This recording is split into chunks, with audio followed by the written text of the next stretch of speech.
दोस्तों, इस दुनिया में इलेक्ट्रिसिटी यानी बिजली एक ऐसी चीज है जिस पर मानव सभ्यता पूरी तरह से निर्भर है। लेकिन क्या आप जानते हैं कि घर में एक स्विच ऑन करके लाइट, पंखे, एसी और फ्रिज जैसी इलेक्ट्रिक उपकरण चालू करना जितना आसान है, इस बिजली को बनाना उतना ही ज्यादा मुश्किल। अब वैसे तो बिजली बनाने के लिए दुनिया भर में thermal, nuclear, hydro, wind, solar और बायोमास जैसे कई तरह के पावर प्लांट मौजूद हैं। मगर आज भी पूरे भारत की 75% बिजली सिर्फ कोयले से चलने वाले थर्मल पावर प्लांट में ही बनती है। और आज की इस खास पेशकश में हम जानेंगे कि आखिर कोयले से बिजली कैसे बनती है और फिर उसे बड़ी बड़ी तारों के जरिए हमारे घर तक कैसे पहुंचाया जाता है। लेकिन उसके पहले नए दर्शक जल्दी से चैनल को सब्सक्राइब करके पास वाली घंटी जरूर बजा दीजिए। दोस्तों, बिजली बनाने के लिए जिस चीज का सबसे ज्यादा इस्तेमाल किया जाता है वो है कोयला।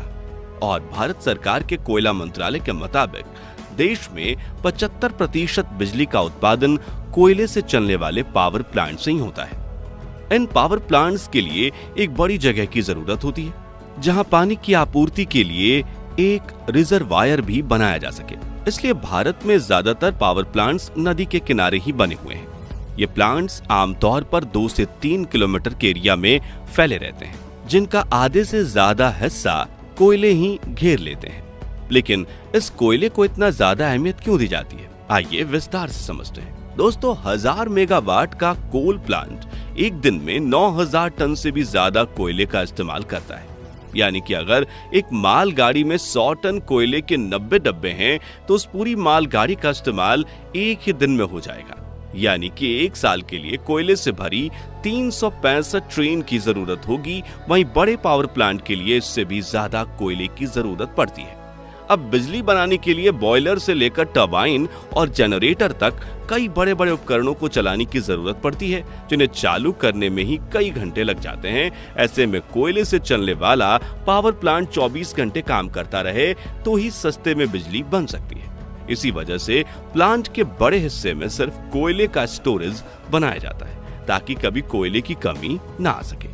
भारत में ज्यादातर पावर प्लांट में करीब 1.5 मिलियन टन कोयला एक साथ स्टोर करके रखा जाता है, जो प्लांट कैपेसिटी के मुताबिक 40 से 60 दिनों की बिजली उत्पादन के लिए जरूरी होता है।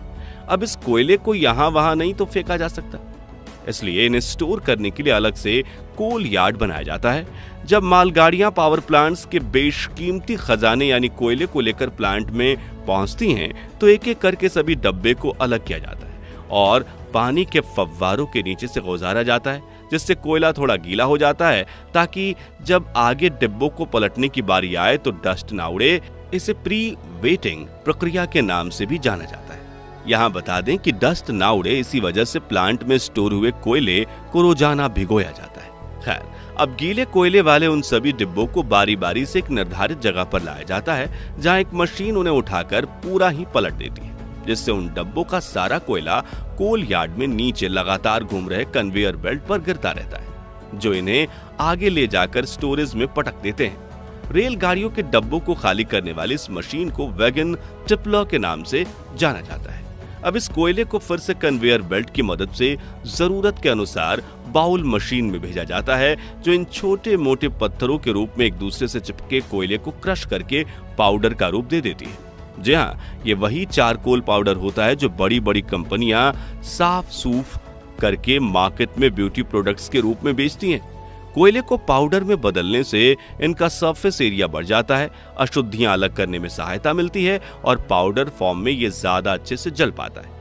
इसके बाद इस ब्लैक पाउडर को कन्वेयर बेल्ट के जरिए ही विशालकाय बॉयलर में भेजा जाता है, जहां ये कोयला तुरंत आग पकड़ लेता है। अब पूरी तरह से जलने के बाद कोयले की जो भारी राख होती है वो नीचे गिर जाती है, जिसे बॉटम ऐश के नाम से जाना जाता है, जिसे कन्वेयर बेल्ट की मदद से ट्रांसपोर्ट करके किसी खाली जगह पर रखा जाता है ताकि बाद में इत्मीनान से इसका निकाल कर यूज किया जा सके। वहीं जो हल्की राख होती है वो ऊपर उठती है। इस राख को फ्लाई ऐश कहा जाता है और इसे चिमनी के जरिए फिल्टर करके वातावरण में छोड़ दिया जाता है। इस तरह पावर प्लांट में सबसे अहम भूमिका निभाने वाले कोयले का काम खत्म हो जाता है, लेकिन अब भी बिजली बनाने का 50% काम बाकी है। अब कोयला जलने की वजह से जो आग बनी थी वो बॉयलर से होते हुए उस सेक्शन में पहुंच जाती है जहां काफी ज्यादा वाटर ट्यूब्स होती हैं जिनमें पानी भरा रहता है। ये सभी ट्यूब्स हीट करके पानी को स्टीम यानी भाप में बदल देती हैं। अब जब ये स्टीम सुपर हीट हो जाती है तो पाइप का आगे वाला हिस्सा खोल दिया जाता है, जिससे स्टीम उन्हीं पाइप से ट्रेवल करते हुए आगे पहुंचती है। यहाँ गौर करने वाली बात यह है कि स्टीम और आग के साथ डील करने वाले इन पाइप के अंदर और बाहर दोनों तरफ इंसुलेशन की लेयर लगी होती है ताकि भाप का तापमान ट्रेवल करते वक्त घट न जाए। दोस्तों, अब हम भाप को लेकर पावर प्लांट के उस हिस्से में पहुंचे जिसके बिना बिजली बनाना नामुमकिन है। जी हाँ, हम बात कर रहे हैं टरबाइन की, जो पाइप से निकली स्टीम यानी हाई प्रेशर वेपर की मार खाते हुए तेजी से घूमने लगती है। इस दौरान टरबाइन की ब्लेड भाप की ऊष्मा और दबाव को अपने ऊपर ले लेती है, जिससे धीरे धीरे स्टीम ठंडी होने लगती है। इसी वजह से स्टीम के कांटेक्ट में आने वाला टरबाइन का पहला भाग हाई प्रेशर टरबाइन के नाम से जाना जाता है और जो हिस्सा सबसे आखिरी में स्टीम के कांटेक्ट में आता है उसे लो प्रेशर टरबाइन कहा जाता है। अब टरबाइन के घूमने की वजह से एक हाई मैकेनिकल एनर्जी जनरेट होती है, जिसे तुरंत एक बड़े जनरेटर में भेजा जाता है और इसी मैकेनिकल पावर की वजह से उस जनरेटर की मैग्नेटिक फील्ड डिस्टर्ब हो जाती है और उनमें इलेक्ट्रिसिटी जनरेट होने लगती है। अब इस बिजली को स्टोर करना काफी मुश्किल होता है, इसलिए इसे स्टेप अप ट्रांसफार्मर की मदद से आगे के सब स्टेशंस में भेजा जाता है। अब यहाँ साधारण ट्रांसफार्मर की जगह स्टेप अप ट्रांसफार्मर का इस्तेमाल इसलिए किया जाता है क्योंकि ये बिजली का वोल्टेज बढ़ा देता है ताकि ट्रेवल करने के दौरान ज्यादा पावर लॉस ना हो। ये ट्रांसफार्मर बिजली की जरूरत के हिसाब से 7200 से लेकर 3,45,000 वोल्ट की एक्स्ट्रा हाई वोल्टेज के साथ सप्लाई कर सकते हैं। अब ये बिजली कुछ 100 से 1000 किलोमीटर लंबी तारों से होते हुए आपके इलाके में पहुंचती है, जहां स्टेप डाउन ट्रांसफार्मर इनकी वोल्टेज कम करके आपके घर 220 या 240 वोल्ट की बिजली भेजते हैं और स्विच ऑन करते ही ये बिजली आपके लाइट पंखों तक पहुंचती है, जिसकी मदद से वह आपके घर को चमकदार और हवादार बना देती है। अब आपके घर में तो बत्तियां जल गईं, लेकिन हमें एक बार फिर से पावर प्लांट में चलना होगा क्योंकि वहां एक और इम्पोर्टेंट प्रोसेस बाकी है और ये प्रोसेस है स्टीम को ठंडा करके फिर से पानी में बदलना ताकि उसका फिर से इस्तेमाल किया जा सके। इसके लिए प्लांट की कैपेसिटी के मुताबिक 1 से लेकर 10 कूलिंग टावर हो सकते हैं। तो टरबाइन में अपना काम पूरा करके ये स्टीम पाइप से ट्रेवल करके इन बड़े बड़े कूलिंग टावर्स में पहुंचती है, जहां ये स्टीम ठंडी हवा के कांटेक्ट में आती है जो इसे ठंडा करके पानी में बदलती है और खुद इस हीट को लेकर टावर के ऊपरी सिरे से वातावरण में मिल जाती है। बता दें कि कूलिंग टावर से निकल रही गर्म हवा में कोई केमिकल या अशुद्धियां नहीं होती।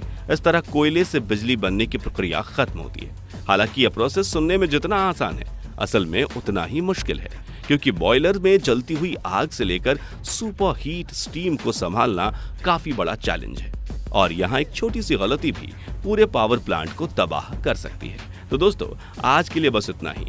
अब आप कमेंट्स में बताइए कि आप हर महीने बिजली पर कितने पैसे खर्च करते हैं। वीडियो अच्छा लगा हो तो इसे लाइक और शेयर कर दीजिए और ऐसे ही इंफॉर्मेटिव वीडियोस देखते रहने के लिए चैनल को सब्सक्राइब करके पास वाली घंटी जरूर बजा दीजिएगा। धन्यवाद।